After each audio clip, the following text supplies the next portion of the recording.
Last year I got some happy planners for 2025, and to be honest, I wasn't super excited about them. They weren't exactly what I was looking for. But if I can't find my perfect planner, I'll build one instead. Hey there, it's Lisa, but of course you can call me Ellie. Now that we're a few weeks into the year, I've had some time to make some adjustments and really settle into my new planner. And not gonna lie, I think this might be my favorite planner that I've ever had. So how did I go from a stack of planners that I almost regretted buying to maybe possibly my best planner yet? That is what I'm going to show you today.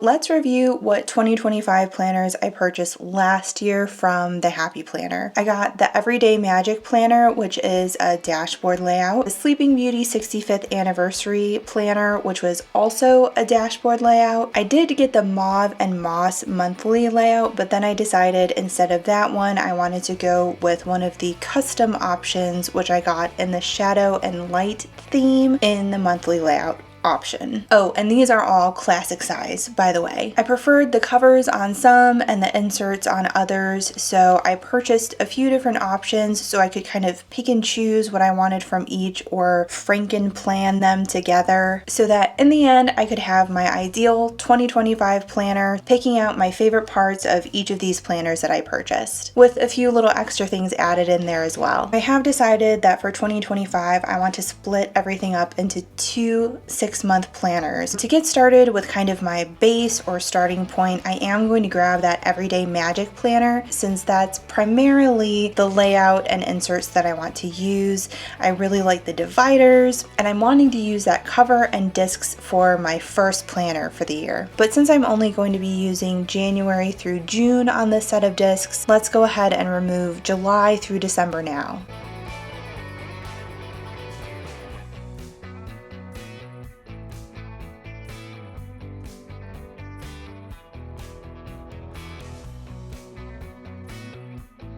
For the July through December planner, I do want to use the cover and discs that I chose for that custom planner. I really ended up liking how those tortoiseshell plastic discs looked with that cover. I still want to use those Everyday Magic inserts for the base of the July through December planner, but don't worry, we're still going to end up using those custom inserts in a different way a little bit later. Just bear with me.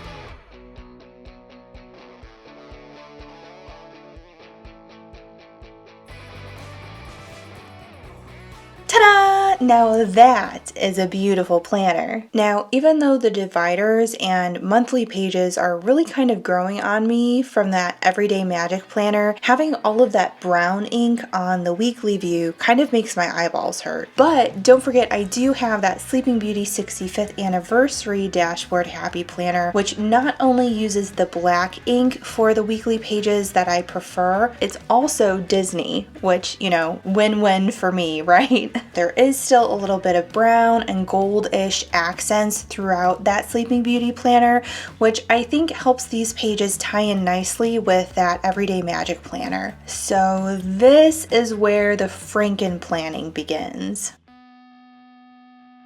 I want to keep the Everyday Magic dividers and monthly pages, but I want to use the Sleeping Beauty weekly pages.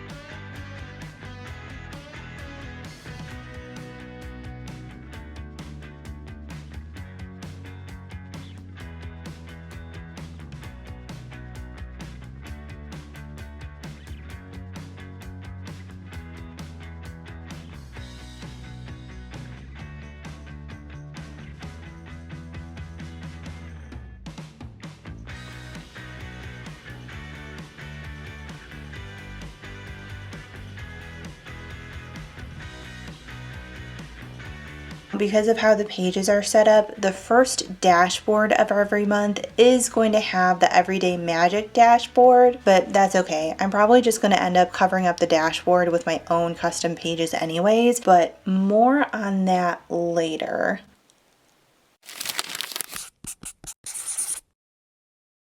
Now I am going to be setting up this planner pretty similarly to how I set up my 2024 planner, but there will be a few small adjustments that I'm going to make this year's planner even better. Just like with every happy planner, the first page is the nameplate page. There's just something about the first page of a new planner that's like really intimidating, so we're just gonna skip over that for now. The first section that we're really gonna look at is this kind of year overview. I've started using these two pages to be just kind of like a visual for planning out any huge events that I have for the year that's going to take a lot of extra planning and time. So I just like writing out a little reminder of what event that I'm keeping track of on a sticky note and then putting that sticky note on the month that that event is happening. I don't really have too much planned for this year yet, but the two things that I do have planned just so happen to be in May. I am going to Sonic Temple again in Columbus, and within a week of that, I'm also going to go wild in Indianapolis. So if you are planning on going to go wild Indy, comment down below. Let me know if I'll see you there. For this year, I also really love the idea of doing like a touristy visit to Chicago, like seeing all the sights and buying all the souvenirs and stuff. I don't have any like solid plans for that though, or any kind of timeline. So I'm going to write that down, but I'm just going to leave that in the sidebar for now, and then I can move it to whatever appropriate month that I need to once I actually do start making those plans. Miss Winifred. Oh my goodness. Then we have those like month overview type pages. I like to use these as kind of a perpetual calendar, keeping track of holidays, birthdays, anniversaries, important recurring dates that happen from year to year that I don't want to forget. I do also copy these into the monthly and weekly view of my planner, so it seems a little bit redundant, but I do like having a place that I can quickly reference those. Plus, now that I am only having 6 months in this planner, it is nice to have some kind of reference somewhere for the entire year. There are some extra little things that I like to have in my planner just to keep in my planner. I want to keep them in the front here, especially things that aren't month specific or apply to the entire year, although there is still some stuff that I would rather keep in the back, but we'll get to that in a bit. I don't really have too much to put here for now. All I really have is this color coding key for my planner. I think that'll fit really nicely here. I like to use the monthly pages for just kind of general scheduling purposes. I don't like to keep anything too time specific or anything. It's just kind of a quick view of like, hey, am I free this weekend? Now, I love having a dashboard planner. Once I found the dashboard planner, it was like a total game changer, and I was like, where has this been all my life? But the dashboard that comes with most planners just doesn't fit my needs as well as it could. So I usually end up making my own dashboard in Canva, printing it on just a big sheet of sticker paper, and then I cover up the existing dashboard with my own custom one. I did make a whole video about my process of making my own custom dashboards, so definitely check that out if that's something that you're interested in. And then, of course, on the back of each last week of the month, we have this weird looking ahead, whatever page. I will never not bring up how much I dislike this page. But these ones from the Sleeping Beauty Planner are so pretty, so I want to find a way to use what's already here. Now, even though I have a weekly dashboard, I also like to have a monthly list of to-dos or goals that I want to accomplish at some point throughout the month. And that is what I like to use those monthly Happy Planner monthly layout checklists for. So now we can take some of those inserts from the custom Happy Planner that we had from earlier and add them in the back of each month here.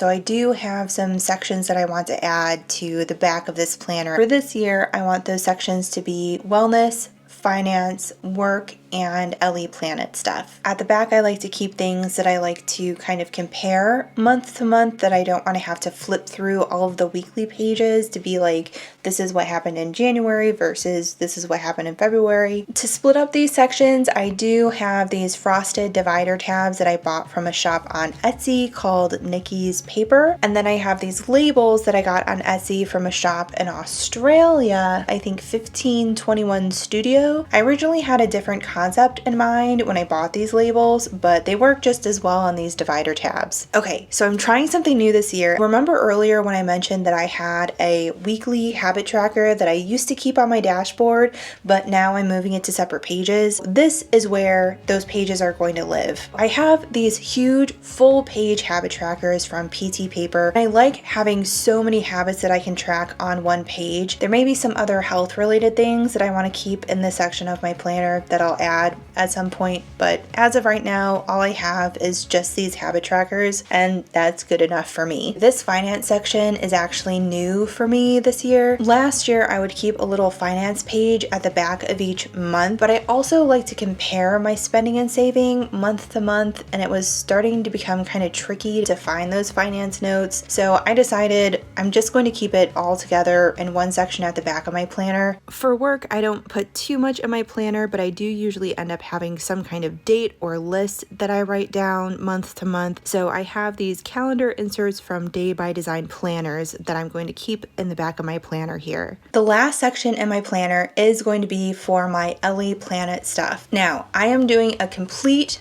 overhaul on how I organize my LE Planet stuff. So I'm moving things like my video ideas and brain dump notes and stuff like that out of my planner. I'm actually using the platform Trello to organize all of that stuff. So if that's something that you're interested in seeing, let me know. I've been considering making a video about that, but I still want to keep some LE Planet stuff in my planner. Things like scheduling and then a few key metrics and performance stats I'll keep in my actual planner. So for that, I'm going to grab the calendar pages and that kind of monthly dashboard from the monthly layout planner that we already used the checklist for earlier in the planner. Scheduling is something that I still do a lot better on paper for whatever reason. If you're a planner person, you get it. So I'll use these calendar pages to pretend that I have some kind of video upload schedule. Maybe I'll get better at that this year. And then also write down when videos actually get posted. With the monthly layout happy planner, there is this nice little monthly dashboard on the back of the calendars. I don't usually end up using all of these sections, but there's enough different kinds of sections that